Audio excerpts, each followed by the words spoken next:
quando está com a mãe, está às vezes com uma família estendida ou está com os amigos.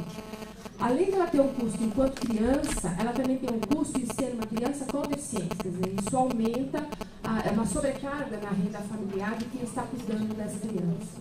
Tá? Por isso que a gente gostaria de entender um pouco esse recorte, aí depois a gente se disponibiliza a fazer uma parceria, não sei o quê. Mas para a gente fazer, mapear isso. Tá bom?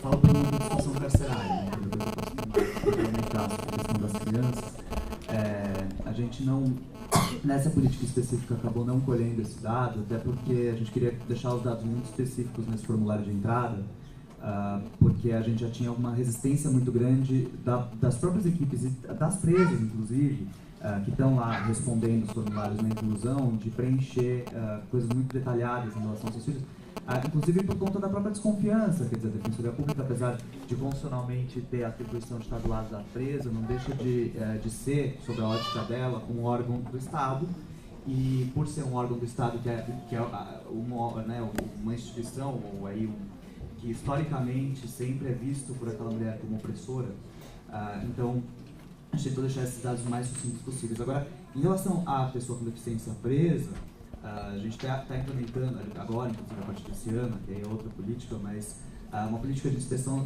de monitoramento em todas as unidades prisionais, de onde consta o número de pessoas com deficiência que tem em cada unidade, então que a gente está fazendo essas inspeções, com a lista dos nomes, números de matrícula, para que a gente dê atenção especial. Especialmente porque todos os presídios eles têm pessoas com deficiência e todos os presídios são inconstitucionais nesse aspecto, porque em relação à Convenção da Pessoa com Deficiência, né, que tem hierarquia normativa constitucional no Brasil, traz uma série de necessidades de adaptação, inclusive de formação específica das equipes técnicas, que não existe por parte da Secretaria de Justiça Penitenciária. Eu cheguei a oficiar a Secretaria por conta disso no processo, e a gente teve essa resposta, que a gente já sabia, que nenhuma E, além disso, a gente já fez uma reunião com... A gente tem um núcleo específico na Defensoria da Pessoa com Deficiência.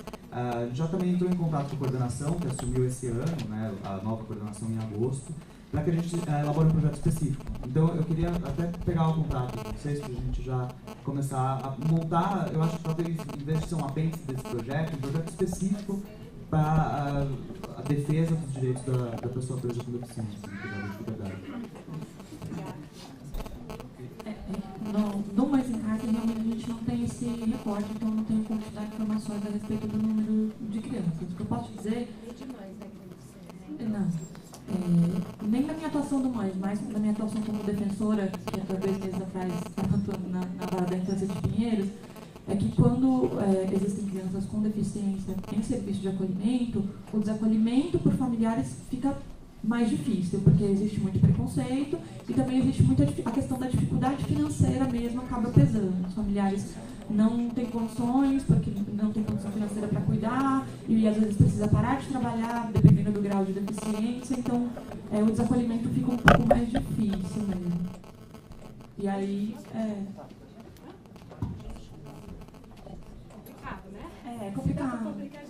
E assim, a ideia do serviço de acolhimento é não haver uma especialização, né? Que a política é pela inclusão, que são poucos os serviços especializados para crianças com deficiências e são serviços para graus de deficiência mais complicados, mais avançados, crianças muito dependentes. Os serviços específicos são geralmente para graus mais avançados de dependência mesmo daquela criança. É interessante porque às vezes ela nem tem tanto comprometimento, mas pela falta de recurso ela vai se tornando cada vez mais sem condições até de... E depois, quando completa-se 18 anos, o problema que a gente enfrenta da saída, porque as portas do serviço de acolhimento se fecham, e para onde essa pessoa com deficiência vai.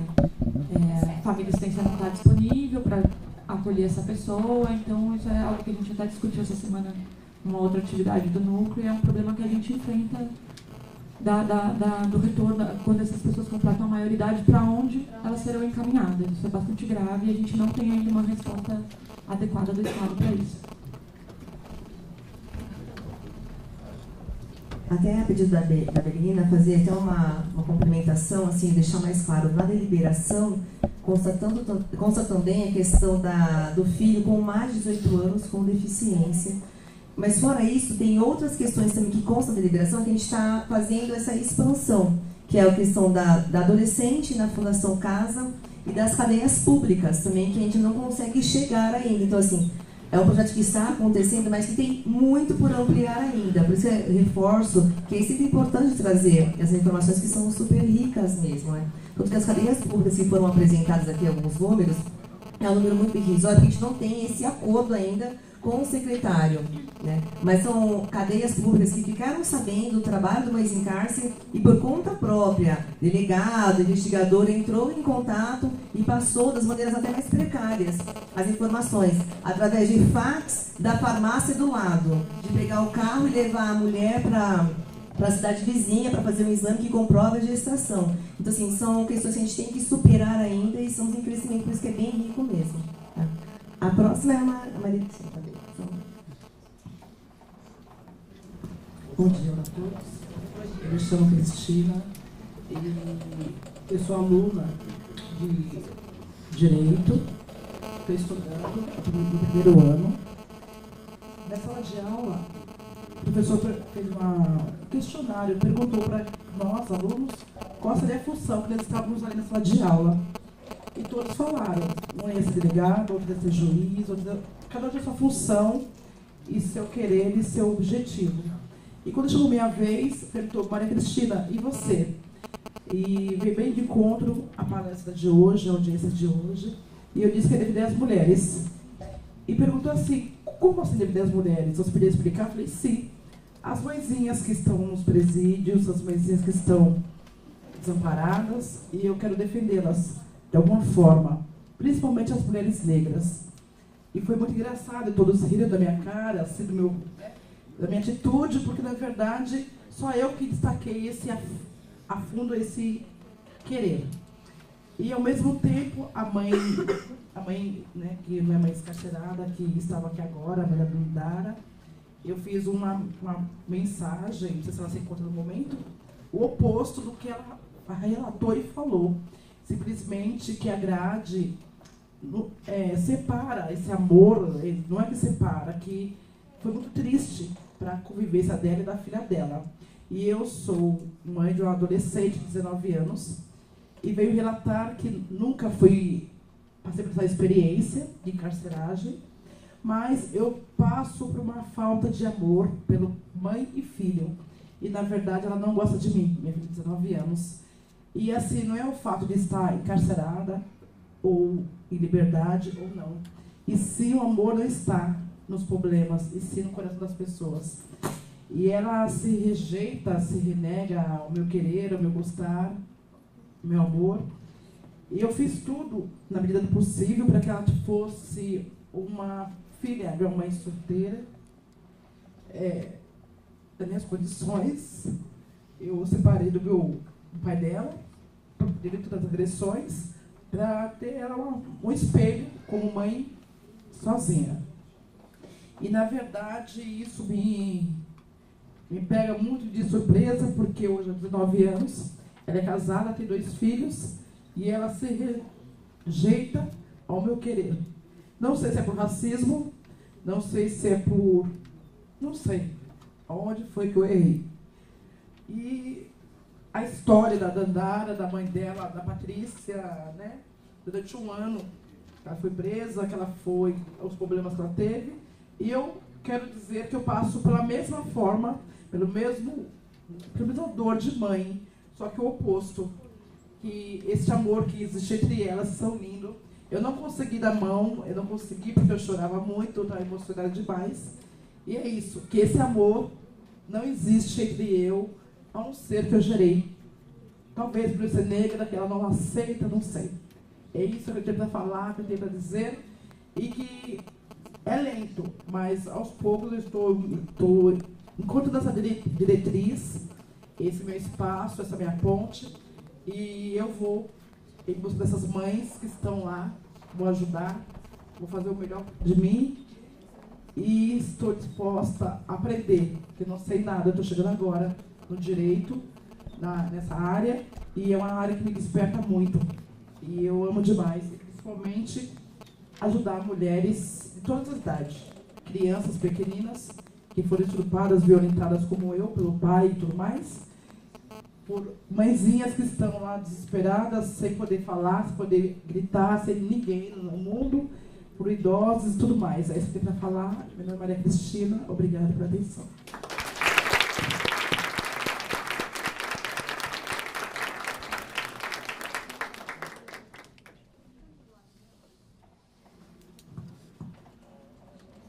Agora, Carolina Vieira e Nina.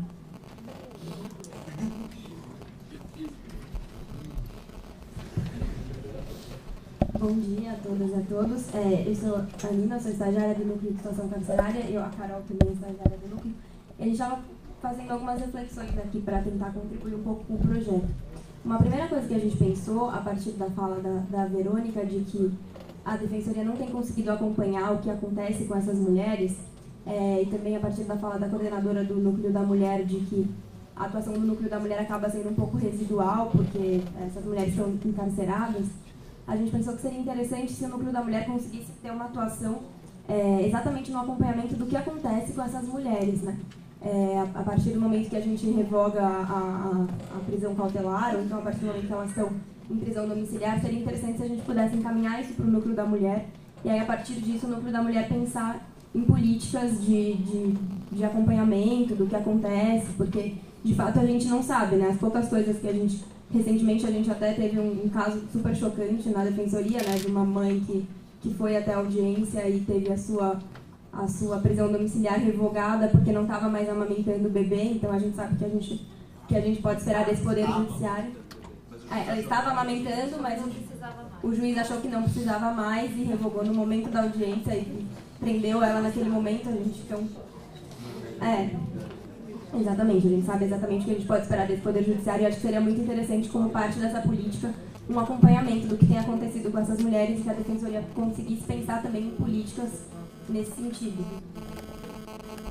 Bem nessa linha que a Alina falou, e também pensando no caso da Desirê, assim, que ela saiu, ela estava tentando reconstruir a vida, enfim, ela parou de usar drogas, a justificativa do cárcere atual, né, a gente não acredita que existe uma justificativa, mas se essa justificativa é colocada, é a questão da ressocialização. Então, a Desirê tentou mudar a vida dela, tentou reconstruir, só que ela sempre tem obstáculos em relação ao fato dela ser ex-presidiária, ser ex-usuária. Então, existem políticas pensadas para essas mulheres que saíram do cárcere, que têm filhos, têm pessoas dependentes dos cuidados delas, e elas acabam tendo que construir tudo sozinhas, assim, muitas vezes elas não têm condições, muitas vezes elas não têm vínculos nem com a família delas, enfim, então é muito complicado.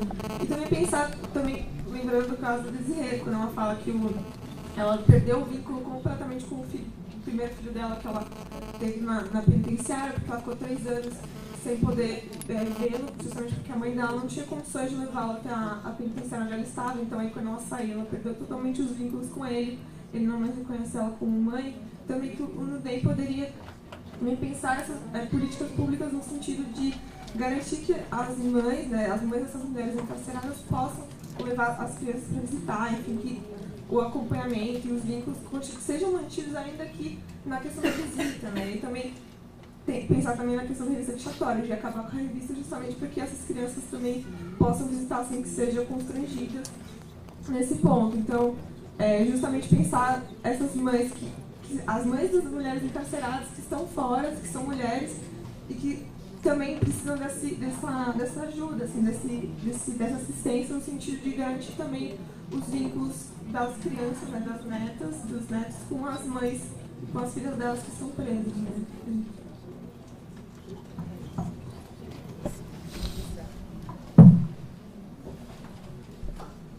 Bom, acho que como todo mundo colocou, em que pese hoje uma política, uma em cárcere, ela é uma política que ela realmente precisa ser trabalhada e desenvolvida. Me agrada demais a sugestão de vocês, porque acho que esse não é um problema exclusivo das mulheres que saem do cárcere, né? As mulheres hoje elas não têm políticas públicas voltadas para ela, né? Tudo que a gente busca de apoio, né? Quando a gente precisa de um serviço da assistência, de um serviço da saúde, a gente não consegue. Mas eu acho que esse é o papel da Defensoria, né? É questionar porque a gente não está conseguindo e se esforçar para que isso venha. Eu acho que esse é um viés que talvez a gente pare de ter essa atuação residual e traga de volta esse protagonismo que a mulher precisa, né? achei de verdade extremamente interessante e acho que a gente tem que, de fato, reformular. Então, eu quero aproveitar até esse momento que eu peguei o microfone para falar um pouquinho da sua fala, Cristina. Eu, assim como você, eu fiz essa escolha de trabalhar pelas mulheres. E essa minha escolha é questionada diariamente, né? Não porque eu, né, sou da mulher de periferia ou negra, mas exatamente pelo outro estereótipo. Porque eu sou uma menina de classe média, branca, e por isso questiona e fala, mas o que ela entende de direito da mulher? Eu entendo direito da mulher porque eu sou mulher. Eu convivo com as mulheres, né? Todo mundo aqui convive. E isso angustia demais. E angustia porque tudo isso, né? A mulher hoje, infelizmente, ainda é algo que é deixado muito de lado. Essa semana eu estou num momento de muita sensibilidade, porque eu atendi casos que realmente me marcaram, né? O primeiro caso que eu atendi, que me chegou, foi de uma mulher que ela estava grávida e o filho dela, ela perdeu o filho por conta da ação truculenta da polícia na última reintegração de posse aqui no centro, né? Então ela foi machucada e ela perdeu esse filho.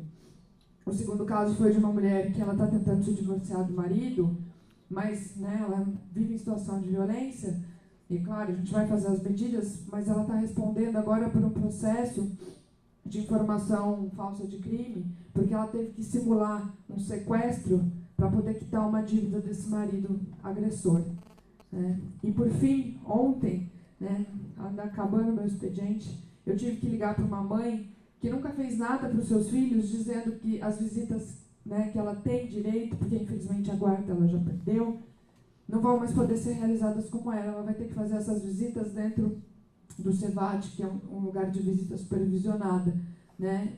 Pelo simples fato de que quando ela tem contato com os filhos, ela busca garantir esses filhos que também são vítimas de violência. Então ela já chegou a levar as crianças para a delegacia e infelizmente isso foi levado em consideração contra ela. E por isso ela perdeu o direito de visitar os filhos na própria casa. Então, é difícil essa escolha, né? Porque a gente, quando vai tratar de mulher, a mulher ela tem múltiplas violações. Ela é a mulher que está presa, ela é a mulher que é pobre, ela é a mulher que é negra, ela é a mulher que é portadora de deficiência, né? Então, são de múltiplas as violências, e as violências são, inclusive, institucionais. Então, assim, parabéns pela sua escolha, mas saiba que não é uma luta que, por enquanto, ainda é um pouco inglória, mas a gente continua tentando.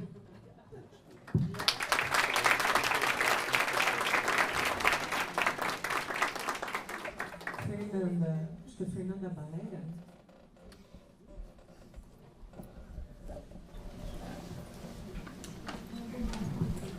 Bom dia, sou Fernanda, sou defensora aqui em São Paulo, agora eu estou na infância e juventude. Bom, primeiro eu queria parabenizar pela realização dessa audiência pública e pela institucionalização da política Mães em Cárcere, que é uma coisa que eu acompanho há 5 anos, desde a época da pastoral, nasceu como um projeto, virou um projeto dentro da defensoria e hoje é uma política. E eu estou super feliz da gente estar realizando essa audiência pública e rediscutindo isso, porque ela tem sempre que ser aprimorada. E é uma política pioneira porque ela visa o desencarceramento de mulheres e tem recorte de gênero. Então, considerando que o direito penal e penitenciário sempre invisibilizou a realidade das mulheres, é muito importante que a Defensoria tenha esse olhar específico e dedique sua estrutura e a atuação dos defensores para isso. Então, parabenizar a Michelle e a Marilene, que estão desde o começo no Mães em Cárcere e fizeram que eles se tornassem uma realidade dentro da Defensoria. Além disso, bom, quanto ao relatório, eu só queria fazer uma sugestão, porque eu achei os dados um pouco confusos, mas eu sei que decorre também da falta de estrutura do convite, mas acho que seria bom se ele fosse acompanhado por um relatório explicativo do que significa cada dado, porque tem alguns dados que eu não entendi. Por exemplo, 30% não precisou de atuação jurídica, que me parece um pouco estranho. Uma mulher que está presa, um caso que não tem atuação jurídica. Eu não entendi se não teve porque já tinha advogado constituído ou se já não tinha mais o que fazer. Acho que os dados seria bom se eles fossem um pouco melhor explicados, mas eu sei que isso não decorre da inoperância das pessoas, mas sim da própria falta de estrutura que o convívio ainda tem. Bom, a minha fala hoje é sobre as adolescentes que estão internadas na Fundação Casa, que há uma previsão na deliberação que a política do Mães em Cárcere se estenda a essas adolescentes. Isso ainda não ocorreu, acho que é um próximo passo da política que já está sendo discutido, mas a vivência das adolescentes na fundação, ela tem alguns aspectos que são bem peculiares e que são diferentes das mães. Então, quando as mães, no caso, a nossa principal preocupação no início era que elas eram separadas dos seus filhos e que as crianças eram adotadas e que tinha esse rompimento do vínculo que, como a Desirê bem impôs, se reproduz numa pena perpétua na vida dessas mulheres que perpassa o período de encarceramento e gera um sofrimento para sempre. Ela nunca mais vai reconstituir aquele vínculo que foi desfeito. Com as adolescentes não tem esse rompimento. Se ela ficar internada, só que tem uma observação bem importante. Se ela tiver o filho durante o período da internação. Se não for durante o período, ela tem o mesmo problema da mulher adulta. Ela fica internada e a criança fica separada dela. Mas durante a internação ela não é separada. Se ela ficar 8 meses, 9 meses, 1 ano, a criança fica com ela. Mas essa maternidade que é exercida dentro da Fundação Casa é uma maternidade extremamente vigiada, controlada e até de certa forma compulsória. Porque se a adolescente não quer ficar com o filho mais lá, isso é avaliado negativamente para ela. E como na execução da infância é baseado em relatórios que assistentes sociais e psicólogos ficam avaliando o cumprimento da medida, isso acaba prejudicando a mãe. O que também é uma coisa que a gente tem que pensar quando fala em adolescentes. Outra coisa é que, pelo perfil das meninas que são selecionadas pelo sistema prisional juvenil, são meninas, às vezes, com vivência de rua, com uso de drogas, a Fundação Casa acaba sendo vista como uma política social para garantir os direitos maternos, o que, ao meu ver, é um grande equívoco. Então, o que o Estado não faz fora do estabelecimento, ele busca garantir lá. Então, tem roupa, tem alimentação, né, elas têm moradia em tese, porque elas estão lá internas. Então, as pessoas que trabalham lá acham que isso é uma coisa boa para as adolescentes. Então, não tem essa visão que o melhor é o desencarceramento delas. Então, acham que é melhor ela ficar em tese. Aqui ela está tendo o que ela não tem na rua, então aqui está existindo isso. Então, acho que a Defensoria tem que atuar também para garantir que hajam políticas públicas. Eu sou defensora, estou falando, então também me cobrando, tá? Não é que eu estou jogando para as pessoas. Mas eu acho que a nossa atuação tem que ser para garantir que essas políticas sociais que garantem o exercício dos direitos maternos, de moradia, geração de renda, creche, sejam implementados efetivamente para que os estabelecimentos de privação de liberdade não se substituam a essas políticas, que no caso da Fundação, e mesmo no presídio tem muito esse discurso, aqui eu me descobri mãe, aqui elas podem ser mães, e isso é um discurso que cola muito fácil para a clientela que é selecionada pelo sistema prisional. Então alguns juízes até veem que é bom ela ficar lá, porque aqui, veja bem, pelo menos ela tem isso minimamente garantido. Então acho que a gente tem que combater esse discurso, e é um próximo passo, mas também, então, como próximo passo das mães, pensar nas adolescentes e com essas complicações, que elas não são separadas, então os problemas são outros, mas também o viés tem que ser o do desencarceramento e o da desinstitucionalização, porque a vivência da maternidade em qualquer instituição de privação de liberdade nunca vai ser completa. Então, também com as adolescentes, acho que tem que ser esse viés. O problema não é a separação, o problema é essa maternidade vigiada e controlada. Então, queria colocar isso para o pessoal que está trabalhando mais com mães, que infelizmente não estou hoje mais, mas espero agora com os adolescentes voltar a me aproximar e estou à disposição para pensar junto como a gente pode fazer isso, mas como essa audiência pública quer sugerir e aprimorar a política, quis colocar essa questão. Obrigada.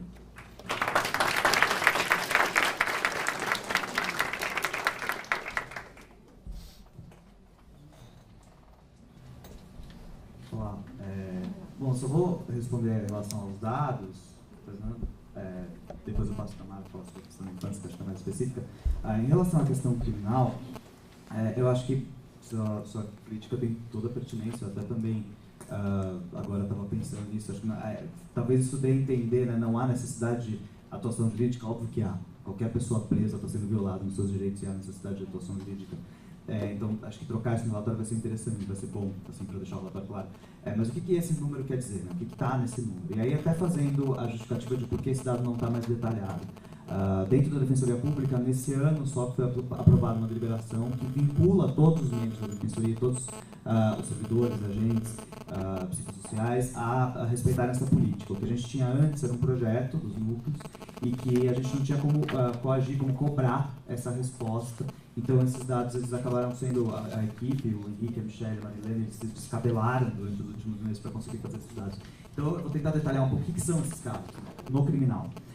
Quando a gente está pensando na necessidade de atuação jurídica, é uma necessidade especificamente por conta da questão da maternidade no cárcere, né? E aí, qual o corte que a gente está usando? O artigo 318 do Código de Processo Penal, que fala que a mãe, né, ou o pai, a pessoa que for responsável exclusiva pelos cuidados e pelo sustento de uma criança de até 6 anos, ela tem direito à substituição dessa prisão por prisão albergue domiciliar, ou no caso da execução também, essas crianças até 6 anos, elas teriam direito de ter a convivência com a mãe, inclusive com a construção de creches que próximas ou dentro dos estabelecimentos, preferencialmente próximas, e que não existem. Então, o que a gente fez o recorte desse atendimento são os casos dos pedidos feitos especificamente em razão da maternidade. Isso não quer dizer que esses casos não são acompanhados, né, em relação aos seus outros direitos. Então, os direitos na execução, a desnecessidade da custódia cautelar, os outros pedidos de liberdade por outros motivos. Então, o que está dentro dessa porcentagem de casos que não houve atuação jurídica? Ou porque a mãe tinha um advogado particular, ou porque ela acabou sendo solta antes da intervenção da defensoria, ou porque o pedido feito ou o encaminhamento foi feito em relação a outro atendimento e não especificamente a questão da maternidade. Então, o que a gente atende no criminal especificamente? A gente tem a prova da imprescindibilidade da mãe ou do pai para o cuidado dessa criança. São todas as crianças em fase de amamentação, todas as mães grávidas, também todas as mães que tenham ou que indiquem que tenham filhos de até 6 anos que estejam ou em estabelecimento de acolhimento ou estejam acolhidos, quer dizer, então obviamente não tem mais ninguém para cuidar daquela criança, senão a criança não teria que ter sido acolhida, ou que a mãe não sabe onde está, ou que a mãe declara que está com alguém com quem ela não concorda. Então, em todos esses casos, o que a gente tem é o fato de que a mãe é imprescindível para cuidar dessa criança até 6 anos. Quando a mãe diz que está com a mãe dela, com algum outro familiar que ela declara e concorda, então, nesse caso, a tentativa de soltura da mãe não vai ser por conta da maternidade, porque está fora das hipóteses da lei, mas vai ser por conta de outros direitos que a gente tem que pleitear de soltura, como a gente faz a defesa em todos esses casos, de qualquer maneira, mas não dentro da política específica. Então, acho que talvez a gente vai pensar, obviamente, esse é o primeiro relatório e ele tem muitas lacunas ainda. Isso vai sendo aprimorado na próxima audiência pública que a gente vai fazer, né, porque está na própria deliberação em 6 meses. A gente espera ter até um relatório que a gente consiga detalhar isso melhor por conta da oficialidade que essa política tomou agora. Então, vou passar para a Lara. Na infância, a gente também tem essa questão dos dados dos arquivamentos, né? E quando que a gente arquiva um procedimento que está no núcleo? Quando, por exemplo, como o Bruno diz, está com a família. A gente identifica lá no formulário, ela informa que as crianças estão com a avó, com o pai. A gente consegue confirmar essa informação, verifica que a guarda está regularizada, a mãe concorda com essa situação, então não há necessidade de uma atuação jurídica na área da infância, porque a situação está regularizada. Ou, por exemplo, quando no curso da coleta de informações a gente descobre que a mãe está em liberdade. E ainda assim a gente tenta contato com essa mãe, nos telefones informados, a gente busca endereço no CIVEC, a gente tenta dar continuidade ao acompanhamento desse caso. Mas às vezes a gente perde o contato com essa mãe, a gente não tem o telefone não existe mais e a gente não tem mais como dar continuidade ao acompanhamento desse caso. Aí, infelizmente, a gente tem que arquivar o procedimento. Ou, por exemplo, quando chega nas nossas mãos e a destituição já aconteceu, a adoção já aconteceu e aí a gente não tem mais como reverter essa situação. Então, esses são alguns exemplos de casos que acabam indo para o arquivo e que não tem uma atuação jurídica na área da infância. Com relação à questão da Fundação Casa, só para esclarecer, eu estou na coordenação do núcleo há 2 meses, eu cheguei 1º de agosto desse ano. Então, eu estou por dentro do projeto aí, porque o núcleo da infância, como vocês viram nos dados, tem muitos procedimentos internos, então eu já consegui me inteirar bastante do projeto. E do que eu percebo é que essa primeira etapa demandou um esforço bastante grande e um olhar bem aprofundado à questão carcerária. E realmente a Defensoria não teve condições de se dedicar também à questão da Fundação Casa, mas eu já entrei em contato com os defensores daqui do Brás, da capital, que acho que é por aí que a gente começa, né, e depois expandir esse modelo para o interior, já entrar em contato com o coordenador e com a defensora que faz visita nessas unidades femininas, para a gente começar a fazer o recorte dessa situação, entender quais são os problemas, porque eu acho que os fluxos de de atendimento desses casos vão ser bem diferentes da questão das penitenciárias. Então, a gente vai ter que verificar quais são as necessidades e a forma melhor de atuação e criar os fluxos corretos para a atuação na Fundação Casa. Então, nós já começamos esse trabalho, mas... Quer dizer, estamos começando esse trabalho, mas ainda não tem nada desenhado, está bem no comecinho mesmo, mas é a nossa preocupação nesse momento dar continuidade e estruturar essa questão da Fundação Casa.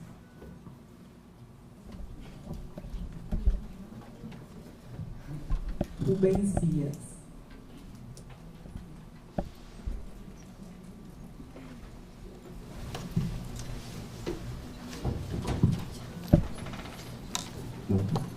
Bom dia. Eu trabalho no Ministério da Saúde com saúde da criança, né? E aí a interface principal que a gente tem com essa temática é justamente a questão do aleitamento e do vínculo da mãe com a criança. O que eu queria perguntar para vocês é em relação ao período nos casos das mães que não podem cumprir penas alternativas ou que não podem. Então, vocês têm uma avaliação em relação ao período de 6 meses? Vocês acham que é suficiente? Como que isso se relaciona com a contra-argumentação de que a criança estaria cumprindo pena pela mãe no momento que ela fica no cárcere, etc. Eu queria que vocês comentassem um pouco em relação a essa temática. Aí outra coisa que eu queria ouvir de vocês também em relação à política de saúde do sistema prisional que foi aprovada recentemente aí pelo Ministério da Saúde. Queria saber como que vocês percebem a implementação disso nos presídios que vocês acompanham. E aí, uma terceira questão é que, juntamente com a Secretaria de Direitos Humanos, a gente está fazendo algumas discussões de mudanças legislativas, né, em relação especificamente à situação de mães em cárcere, de filhos que têm mães em cárcere, né? Um pouco o que vem orientando as discussões é o seguinte, né? Então, ampliar ao máximo as possibilidades de cumprimento de pena domiciliar, então evitar ao máximo que a mãe tenha que cumprir na prisão, no cárcere, a pena.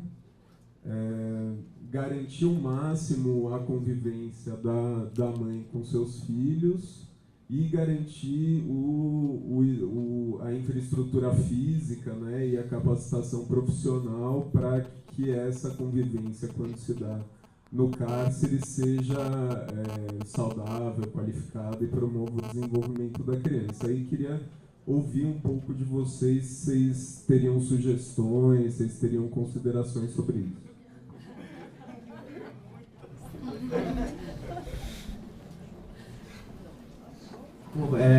Também vou querer o seu contato depois. Bom, vou falar talvez um pouco demais, mas eu vou tentar abordar as 3 questões, porque acho que as 3 são coisas que a gente tem acompanhado bem de perto.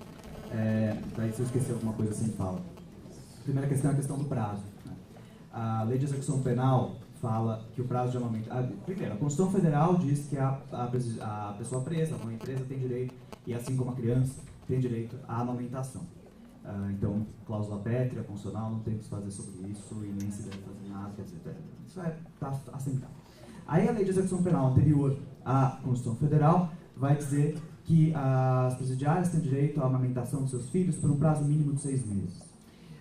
Em São Paulo, que é a realidade que a gente conhece, a República de São Paulo, esse prazo é tido como prazo máximo. Se retira à força a criança da mãe depois de 6 meses. O que a gente tem argumentado nas nossas ações pedindo a soltura dessas crianças? Os próprios cadernos do Ministério da Saúde dizem que o prazo de amamentação, que a gente vê em qualquer caixa de leite, né, que o prazo mínimo de amamentação para que a criança seja saudável é 2 anos ou mais. Inclusive, a gente tem junto os dados da Organização Mundial de Saúde dizendo que a mortalidade infantil de crianças que não são amamentadas até esse prazo cresce assustadoramente, quase em torno de 50%. Uma coisa, e aí a gente argumenta isso nas pescas. Senhor juiz, se o senhor mantiver essa mãe presa, a criança vai ser retirada dela e o senhor está correndo risco, quer dizer, o senhor está sendo responsável por aumentar o risco dessa criança morrer em 50%, que são os dados, inclusive, oficiais. E o que isso leva a gente a pensar? Né? Que a gente tem dois ministérios, a gente tem, né, o Ministério da Saúde, trazendo as normativas para a população em geral, e aí eu vou até casar com a segunda questão, como isso simplesmente não se aplica às pessoas privadas de liberdade. Quer dizer, a gente tem uma orientação do Ministério da Saúde dizendo que o prazo mínimo de amamentação é 2 anos, e o próprio Estado que emite essa regulamentação retira as crianças das mães quando a mãe está presa no prazo de 6 meses, e assumindo todos os riscos de aumento das doenças, da questão imunológica e da própria mortalidade infantil. Então, a gente tem alegado isso, é um argumento que alguns juízes sensibilizam, outros não. Então, talvez a primeira questão, eu acho que a primeira, até por uma coerência de uma reforma legislativa, seria o aumento desse prazo na LEP, para que seja pelo menos o prazo mínimo indicado pelo Ministério da Saúde, não um prazo que seja 1/4 do prazo indicado pelo Ministério da Saúde. Então, aí casando com a questão da assistência à saúde, né? Eu vou sair um pouco da temática, falando de uma perspectiva um pouco mais geral. A gente tinha uma portaria interministerial, né, entre o Ministério da Saúde e o Ministério da Justiça, que era a portaria 1777, que trazia os parâmetros mínimos no nível federal da assistência à saúde integral no ambiente carcerário. Essa portaria nunca foi cumprida no Estado de São Paulo. E o que a gente tem no Estado de São Paulo é que o suposto cumprimento do direito à assistência material se dá pela própria Secretaria de Administração Penitenciária. Isso é uma contradição absurda, absolutamente inconstitucional. O que acontece na prática? O preso é a única pessoa que formalmente não tem acesso ao Sistema Único de Saúde. Então, o Sistema Único de Saúde é universal, mas o preso não é tratado como gente, então ele não tem acesso a esse Sistema Único de Saúde. Ele teria acesso, quando muito, aos profissionais contratados pela própria Secretaria de Administração Penitenciária. A Secretaria de Administração Penitenciária lança editais para a contratação de profissionais de saúde, aqui eu vou exemplificar com os médicos, quase que anualmente. Todo ano eles lançam um edital para a contratação de médicos e muito dificilmente há um interesse, uma demanda nesses concursos. Por quê?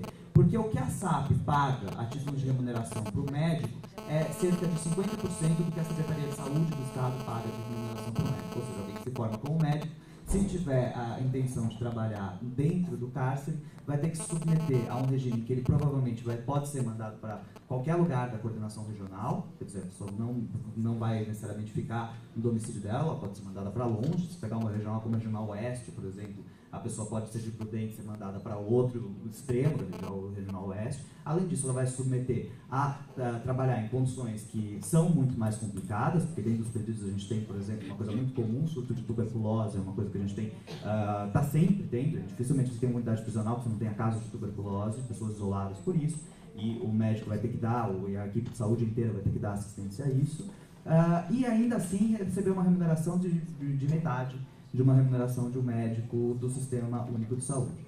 A gente tem alegado a inconstitucionalidade disso. E no Estado de São Paulo, depois de uma pressão, a gente fez aqui um grupo, já faz mais de 2 anos, mais de 3 anos, a gente montou um grupo com os vários atores envolvidos em âmbito estadual sobre a questão do sistema de saúde no cárcere aqui pela Defensoria. E o resultado disso foi uma deliberação do governo do Estado, né, de 2 secretarias, na verdade, a Secretaria do Planejamento, a Comissão Interministerial, a Comissão Intergestores de Hepatite, editou uma portaria, que é a portaria número 62, que vai no sentido de repassar a assistência básica, o que deve ser feito dentro dos presídios de assistência básica, né, porque o preso também tem o direito à assistência externa, a atendimento externo, quando houver algum caso de maior complexidade, mas esses casos de maior complexidade eles são evitados quando você tem uma assistência básica integral, e traz alguns parâmetros mínimos do que deve ser essa assistência e coloca isso nas mãos dos municípios mediante repasse do Estado. Então, isso seria absorvido pelo SUS.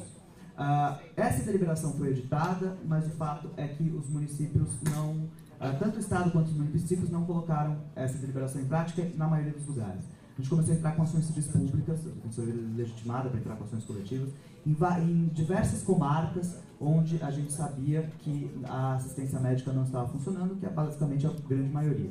A gente começou a ganhar algumas liminares, o judiciário determinando que se implantasse uma equipe mínima de saúde naqueles locais. Algumas comarcas, caso de Balbinos, Franco da Rocha, por exemplo, Franco da Rocha é um polo de produção de encarceramento, né, tem 5 unidades prisionais, contando unidades da Fundação, 5 ou 7, aderiu a essa política de repassagem dessas verbas para o município, para que o município implementasse assistência à saúde, mas o que a gente sabe é que até agora o Estado repassou essas verbas e o município não implementou a saúde. Não contratou esses profissionais, e os profissionais não estão nos cárceres.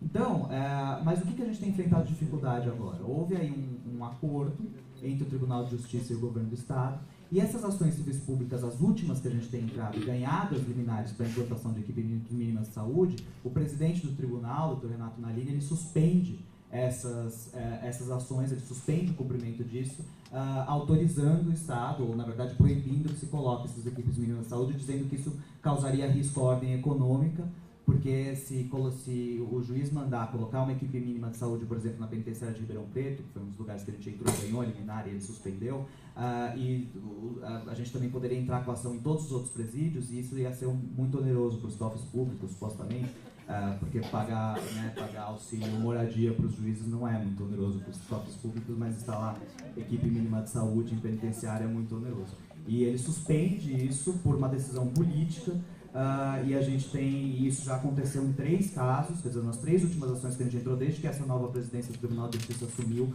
todas as nossas ações civis públicas em relação à implantação de equipes de saúde no sistema prisional têm sido suspensas politicamente pelo chefe do Poder Judiciário paulista. Então, assim, a gente já vê qual que é a adesão ideológica existente do Poder Judiciário em relação à população presa e qual o destino dessa população que deseja, que o Poder Judiciário deseja que ocorra, que é basicamente ou a loucura, ou a morte, ou simples inocuização. E aí, a terceira questão que você tinha falado, agora me fugiu. Tinha mais uma questão. Sim. Então, acho que a gente tem várias questões aí. A primeira é o aumento desse tempo tempo mínimo de permanência. A gente tem também, depois pode não sei se está pensando. Eu acho que seria interessante a gente pegar o seu contato, a gente fazer, de repente, uma reunião, porque a gente tem, na verdade, muitas, a gente tem vários procedimentos no núcleo e... isso, verdade. A gente tem hoje a previsão de substituição da prisão cautelar por prisão domiciliar para as lactantes, grávidas, pessoas que sejam indispensáveis ao cuidado de crianças até 6 anos, só para as cautelares. Para as condenadas, não existe nenhuma previsão nesse sentido. Então, a gente tem pedido, por analogia, a aplicação do artigo que fala, do Código de Processo Penal, que fala das presas provisórias, para as que já estão condenadas. Mas a gente tem um índice de sucesso muito mais baixo, porque os juízes dizem que não tem previsão legal específica. Então, de repente, essa alteração na LEP também, até por conta de coerência, quer dizer, a criança não quer saber se a mãe está provisória ou se a mãe está condenada, essa criança tem o direito a ser amamentada, tem o direito à convivência, isso não pode afetar a mãe de nenhuma maneira. Então, isso talvez, nesse aspecto específico, eu acho que são as 2 questões mais importantes, né?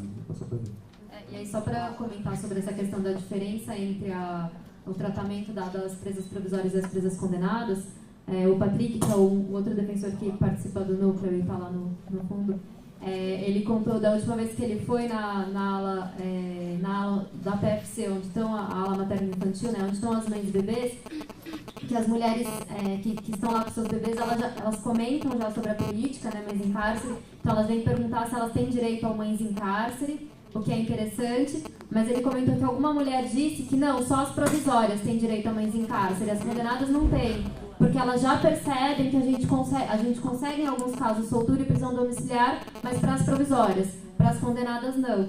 Então, ela já tem essa percepção de que existe um tratamento diferenciado e a gente efetivamente não tem um dispositivo de lei expresso que garanta essa medida alternativa para as mulheres que estão condenadas.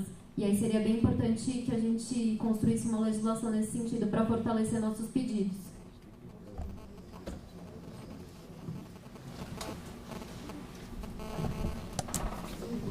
Nós temos 8 inscritos e pelo adiantado da hora acho que a gente consegue receber mais 2 inscrições. Então, se alguém quiser fazer durante a próxima fala, tá para a gente encerrar. Lúcia. Sextou. Bom dia a todas e a todos. Primeiro, eu acho que eu queria agradecer muito mesmo a fala da Maria Cristina, da Desirê, da Dandara e da Patrícia. Não tem nem como falar, o quão essencial é ter a voz de quem sofreu na pele esse tipo de opressão, quer dizer, esses tipos de opressão, né? E mesmo militando, mesmo tendo contato direto com essas situações, eu acho que eu jamais poderia expressar tudo isso. Explicando, eu faço oficinas de saúde com temáticas de gênero na Penitenciária Feminina da Capital pelo ITTC. E aí, até fazendo uma complementação, né, sobre as informações do pavilhão, chamamos de pavilhão das mães, é ótimo isso, que foi, né, da PFC, da Feminina da Capital, que foi inaugurado esse ano, no primeiro semestre, até, né, teve uma atualização enorme aí nos números que a gente conseguiu perceber, que se antes eram 23 mães, né, na PFC, hoje em dia, só no pavilhão a gente tem 72 mães com criança. E aí já vale também colocar que nos 2 primeiros meses, mais ou menos, de inauguração desse pavilhão, a gente percebeu cerca de 10% dos bebês e das bebês internados. E aí, por uma situação super complicada de infraestrutura e de pessoal mesmo. Então, ainda tem vários desafios a serem superados lá. Óbvio que não serão, porque só pela definição de cárcere ele não vai ser superado. Mas, então, a gente, como a Verônica pontuou a situação, né, o concreto, as celas frias, mas a gente vê que não tem pessoas médicas, não tem pessoas enfermeiras. E agora a gente teve a informação de que está faltando água lá, não só para banho, água quente para banho é regulado, mas está faltando água, tá sendo regulada também a água potável. Então elas têm um horário que a água que elas podem beber fecha. Mesmo... Oi? Mesmo as mães estão aumentando. O que é super complicado. A gente está vendo muitas situações de demora de registro da criança, o que também às vezes é muito complicado, e também porque está tendo uma mobilidade muito grande dessas mães. Então houve um influxo muito grande na PFC, de mães de Campinas, de Franco, e aí essa questão das transferências também vai minar o contato delas com as crianças. Então nas oficinas a gente vê bastante mães falando de tá chegando a hora de eu entregar meu bebê, mas minha mãe mora em Sorocaba. Ela jamais vai conseguir vir aqui toda semana para me visitar, para eu ter contato com essa criança. Então essas transferências também são super complicadas. A falta de apoio psicológico, bom, a gente não precisa falar muito, mas no geral, né? Mas principalmente para as mães, no momento dessa entrega, né? Das filhas e dos filhos. Que também, outro ponto a ser levantado, tá acontecendo, aconteceu, né? Tiveram alguns casos de entrega antes dos 6 meses. E aí, na questão da entrega, tem toda uma problemática à parte. Às vezes elas não são avisadas com antecedência. Eu presenciei uma mulher que, enfim, ela estava na oficina, uma guarda chegou e falou: olha, tua família está aí para pegar o bebê. E ela não sabia de nada. Então, assim, é super complicado. A questão da comida é muito complicada. Então, a comida no geral lá é complicada, mas principalmente para as mães a gente tem relatos de, sei lá, comida de criança com, enfim, coisas dentro, falta de comida. comida, tinha vezes que não tinha sopa, por exemplo, principalmente no inverno, né, que estava muito complicado lá, muito frio. Aí ela só comeu pão de noite.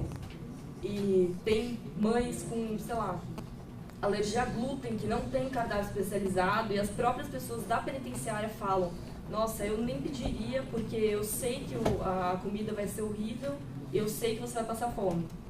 Então, né, tanto que ela come comida com glúten e já toma antialérgico em cima, e isso para o aleitamento é super complicado. Bom, enfim, né? Parando por aqui. Mas, e aí, eu ia entrar também, fazer um questionamento sobre a questão das mães em cárcere estrangeiras. Aí a primeira pergunta que eu ia fazer é se o formulário, se existe esse formulário em outras línguas que não português. Isso é essencial, eu acho, porque se a gente já tem uma situação de exclusão incrível em mães dentro do cárcere, mães estrangeiras dentro do cárcere, não tem nem por onde começar a falar. E aí também pegando um pouco a fala da questão do núcleo da infância e família, eu ia fazer uma pergunta também no âmbito de mães estrangeiras encarceradas, como que acontece essa busca por familiares. Porque, bom, pelo ITTC, a gente teve vários casos de busca de familiares, e às vezes a família quer receber, quer dizer, a mãe quer dar essa guarda, a família quer receber a guarda, só que, sei lá, a família não tem dinheiro para vir para o Brasil pegar essa criança, a mãe não tem dinheiro para levar, ou seja, aí essa criança vai parar no abrigo e, enfim, pelo fato da mãe ser estrangeira, e aí ela, sei lá, recebe expulsão, né? Todo o processo jurídico, ela perde essa criança. Simples assim, ela perde essa criança. Eu acho que é isso. Tá, obrigada.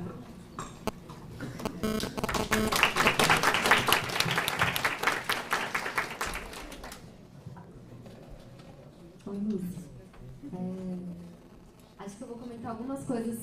Primeira coisa, essa ideia da tradução dos formulários. Acho que não sei porque a gente não pensou nisso antes, mas acho que a gente já pode pensar em providenciar para alguns idiomas, né? Talvez o espanhol, o francês e o inglês. Se vocês tiverem sugestões, porque de repente a gente pode até, não sei quem vai ajudar a gente a fazer as traduções, mas a gente pode conversar e pensar isso, a gente conversa. Talvez na nossa reunião a gente possa discutir. Só para falar, em inglês, já até a Marlene fez a tradução de um que foi aplicado.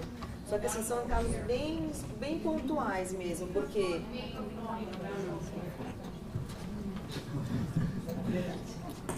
Em inglês foi traduzido pela Marilene, só que aí foi aplicado só quando solicitado pela equipe técnica.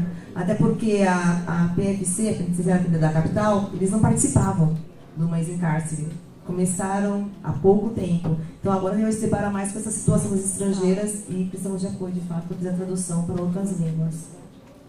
Mas acho que a gente já pode, então, adotar como a gente deixa os formulários lá nos idiomas diversos para aplicação, dependendo da solicitação da mulher. Uma outra coisa que você estava falando, eu estava pensando sobre o procedimento a ser adotado no momento da separação. Talvez a gente tenha que, estou pensando nisso agora, assim, mas construir uma forma de, primeiramente, entender se tem algum protocolo, porque a gente não sabe das unidades, pedir isso por escrito para a gente saber exatamente qual é o protocolo que deve ser seguido oficialmente pela SAP, e a partir disso tentar, provavelmente não vai ser aquele que a gente acha que deve ser seguido, mas pelo menos a partir disso começar a trazer algumas exigências sobre o momento do desligamento e tentar acompanhar um pouco mais de perto as separações. Lá na minha primeira fala,